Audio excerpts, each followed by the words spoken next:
kayo.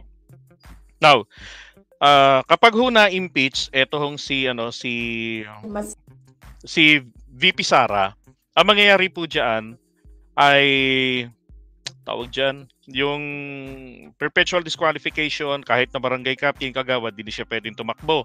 Hindi rin po siya pwedeng i-appoint sa kahit na anong government offices. Okay, so totally talaga civilian ka, private citizen ka. Okay lang naman, bagay sa kanya yon kasi nga po napaka-sensitive niya pala sa mga pagpuna sa kanya. To the point na nakukurong-kurong siya, na bantaan pa niya na huhukayin niya personally ang bangkay ni Apulacay at tatapon niya sa dagat sa West Philippine Sea. Now, pag na-impeach siya, syempre ho ang ating presidente si PBBM, hinding-hindi yan pipili ng isang tao. Kasi ang sabi sa Constitution, no, kapag nagkaroon po ng vacancy from the office of the Vice President, the President may elect from the Congress. Anyone from the Congress.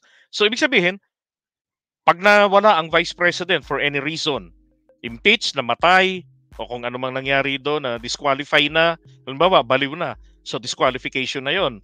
So, ang mangyayari ngayon, ang presidente pwede hong mamili, hindi po kinakailangan na Senate President or House Speaker ang papalit niya. Okay? Hindi ganon. So pwede. So sa tingin niyo ho, pipiliin ni PBBM gawing Vice President si Bato de la Rosa kasi hindi naman nanalo? 'Di ba? Sa tingin niyo kaya pipiliin ni PBBM si Bongo? Kasi nainis si VP Sara sa kanya noong 2021 dahil ang plano nila ni Digong ay Go Digong ang magiging tandem. Kaya nga sabi niya noon, ayoko maging bahagi ng buhay ko ang PDP laban, 'di ba? Tawag nga niya noon parang comedy bar na yung PDP laban sa nangyayaring diskartihan nila. Kasi nga naman, syempre may interest din naman talaga siya tumakbo Vice President, not President. Kaya lang bakit hindi siya yung pinipili, 'di ba? Si tatay niya, tapos si Bongo yung magpipresidente.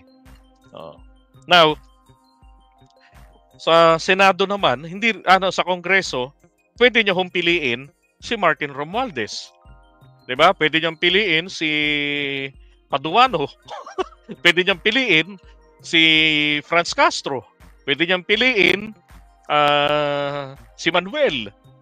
Di pagka yun po ginawa niyang Vice President, ang inatupag ng mga yun, binuksan.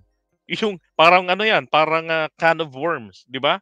Binuksan yung kanyang opisina. Di marami hong lihim na matutuklasan. Baka hindi lang mauwi ito sa impeachment, mauwi pa ito sa pagkakakulong niya.